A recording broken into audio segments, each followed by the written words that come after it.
Alright guys, I got the motor in and everything. I was in too much of a hurry to show you any of the internals, but I do have pictures of them I took so you can see the difference. Pretty big difference when you look at them. But I slammed this motor together, I file fit the rings and everything, top and bottom, and put the motor together and put the motor in myself in less than 4 hours. So I was rolling. Everything's doing good.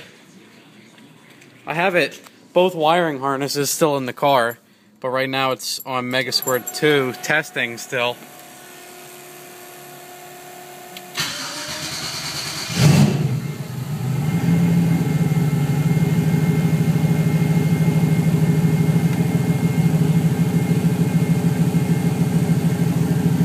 As you can see, it's doing pretty good.